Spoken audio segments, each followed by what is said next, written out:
بسم اللہ الرحمن الرحیم۔ سونیا کی باتیں سننے والے تمام سامعین کو السلام علیکم ورحمۃ اللہ وبرکاتہ۔ سب سے پہلے ویڈیو شروع کرنے سے پہلے چھوٹی سی ریکویسٹ ہے کہ میری ویڈیو کو لائک کیا کریں۔ اگر آپ میرے چینل پر نئے ہیں تو میرے چینل کو سبسکرائب کریں، بیل آئیکن کے بٹن کو ضرور دبایا کریں تاکہ میری آنے والی ہر نئی ویڈیو آپ کو بآسانی مل جائے۔ کامنٹس کیا کریں اور ویڈیو کو زیادہ سے زیادہ دوستوں میں شیئر کیا کریں۔ اچھی بات کو آگے پھیلانا بھی صدقہ جاریہ ہے۔ آئیے ناظرین، آج میں آپ سے ایک بڑے افسوس کی بات کرنا چاہتی ہوں، اور بڑی پریشانی ہوئی مجھے یہ سن کر کہ لوگوں نے غریب کی بیٹی کی شادی کو کتنا مشکل کر دیا، اور غریب کے جو بچے کے دل میں جو سوالات پیدا ہوتے ہیں ان سوالات کے جواب کو تلاش کرنے کے لیے اس باپ کی پوری عمر ہی گزر جاتی ہے۔ بے شک فضول خرچی کرنے والے کو شیطان کا بھائی کہا گیا، اور یہ قرآن میں کہا گیا۔ مجھے تو یہ سمجھ نہیں آتی کہ جس ملک کی آدھی عوام ایک وقت کی روٹی کھانے کو لیے ترس رہی ہے، اس ملک میں ایسی شادیوں کا منہ بولتا ثبوت ہے، ایسی شادیاں منہ بولتا ثبوت ہے جو غلط ہیں۔ بے شک آپ کی جیب میں مال ہے، مگر ضرورت سے زیادہ ہے تو وہ آپ کا نہیں۔ ضرورت سے زیادہ اگر رب نے آپ کو مال دیا تو رب نے اس کا حساب بھی لینا ہے۔ ناظرین، میں ان شادیوں کا کچھ ایک ایسی شادی ہے جس کا میں آج تذکرہ کرنا چاہتی ہوں، کہ آپ سے ذکر کرنا چاہتی ہوں، شادی کے بارے میں اپنی رائے دینا چاہتی ہوں کہ وہ کتنی غلط شادی تھی۔ اور اس میں افسوس کی بات یہ ہے کہ مولانا طارق جمیل صاحب وہاں پر گئے۔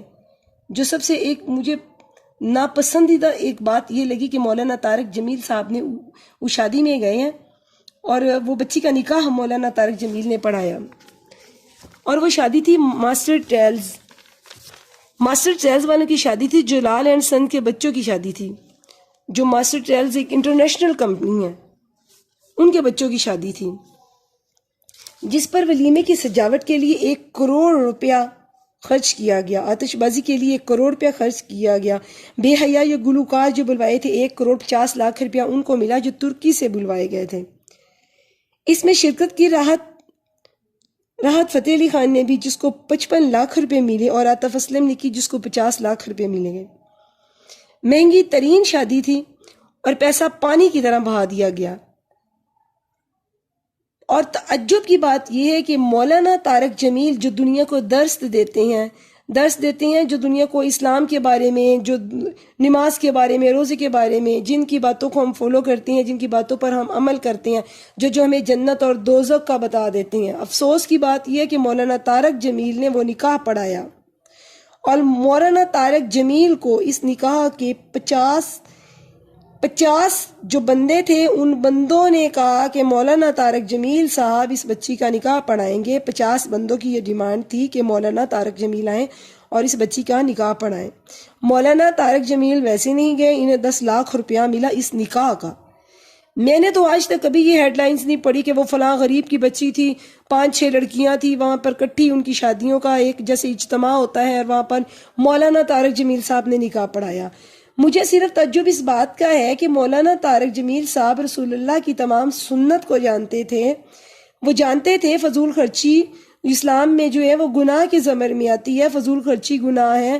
کتنے غریب اس طرح کے لوگ ہیں جن کے گھروں کے جو چولہے ہیں، وہ جو شادی پہ جتنا پیسہ خرچ ہوا ان کے چولہے جل سکتے تھے، بہت زیادہ جو بیٹیاں جو گھروں میں بیٹھی تھی ان کی شادیاں ہو سکتی تھی، ایسی 500 شادیاں ان پیسوں میں ہو سکتی تھی۔ 50 کروڑ روپیہ اس شادی پر خرچ کیا گیا۔ مولانا طارق جمیل رسول اللہ صلی اللہ علیہ وآلہ وسلم کی سنت کو جانتے تھے، پھر انہوں نے شادی میں شرکت کیوں کی؟ انہوں نے نکاح پڑھایا، حالانکہ وہ جانتے تھے اسلام میں اس طرح کی شادی، فضول خرچی کرنا، یہ سب غلط تھا۔ انہیں یہ بھی پتا تھا کہ یہاں پر ڈانس کا انتظام ہے، یہاں پر عاطف اسلم آئے، یہاں پر میوزک بھی چلے گا، تمام بے حیائی یہاں پر تھی۔ ترکی جو وہاں پہ جو لڑکیاں آئی جنہوں نے رقص کیا، اور جس لڑکی نے گانا گایا وہ بے حیا لباس میں تھی، اور مولانا طارق جمیل وہاں پر گئے اور انہوں نے نکاح پڑھایا۔ تعجب کی بات ہے، ہمارے علامہ صاحب وقت کے ساتھ ساتھ پتہ نہیں ان کے دماغوں کو کیا ہو گیا۔ اسی طرح کی ایک مہندی شادی تھی جو مریم نواز کی بیٹی کی ہوئی، اس کی بیٹی کی شادی پر 2500 مہمان آئے، اور یہاں ایک غریب کی شادی میں 25 لوگوں کا بھی کہا جائے تو وہ بھی باپ رو کر یہ کہہ دیتا ہے کہ میرے پاس اتنے پیسے نہیں، آپ سادگی سے 3 بندے آئیں اور آئیں۔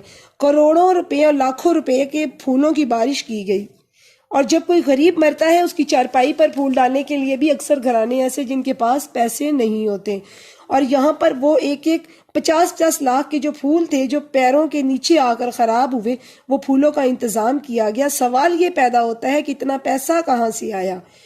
اور لوگوں کے پاس اتنی دولت ہے، جو غریب کے بچوں کے ذہن میں جو سوال آتے ہیں کہ پیسہ کہاں سے آیا اور اتنا پیسہ اتنی دولت ہے، پھر ذہن میں غریب بچوں کے یہ بھی سوال آنا ہے، جس طرح کہ ہم جیسے لوگ ہیں، ہم لوگوں کے ذہن میں یہ بھی ایک سوال آئے گا کہ ان لوگوں کی کتنی آمدنی ہے، ان کے پاس کتنا پیسہ ہے۔ خدا کے لیے اگر لوگوں نے شادیاں کرنی ہے، اتنا پیسہ فضول خرچ کرنا ہے جس کا رب نے حساب بھی لینا ہے، حرام جو مال ہے اس پر عذاب ہے، تو حلال کا رب نے حساب بھی لینا ہے۔ آپ نے کہاں خرچ کیا؟ کوئی مسجد بنوا دیتے، کسی یتیم کو دے دیتے، کسی کوئی ایسا ادارہ بنا دیتے جو صدقہ جاریہ ادارہ بناتے جس میں قرآن پاک پڑھایا جاتا اور صدقہ جاریہ ہوتا اور اس کا ثواب تا قیامت تک ان کو ملتا رہتا۔ لیکن بے شرم ہماری ایسی قوم ہے کہ اس نے ایسا نہیں کیا، اپنے دکھانے کے لیے دنیا جہان میں اس پیسے کی نمائش کی جو آخرت میں ان کے لیے عذاب کا سبب بننا ہے۔ اور بہت ساری بیٹیاں ہیں جنہوں نے اس ویڈیو کو دیکھا اور جن کی آنکھوں میں آنسو آئے اور جن کی خواہش تھی کہ اللہ ہمارے بابا کو بھی پیسے دیتا اور ایسے اتنا پیسہ دیتا کہ ہمارے بابا بھی ایسی شادی کرتے۔ میں ان غریب جو بیٹیاں ہیں جو ایسے گھروں کی، میں ان سے یہ کہتی ہوں کہ آپ دعا کریں کہ اللہ تعالیٰ ایسی حرام کی کمائی کسی باپ کو نہ دے جس کا عذاب کل کو قیامت کے دن باپ پر بھی ہے اور اولاد پر بھی۔ اللہ تعالیٰ حق اور حلال کی کمائی عطا فرمائے۔ اللہ حافظ۔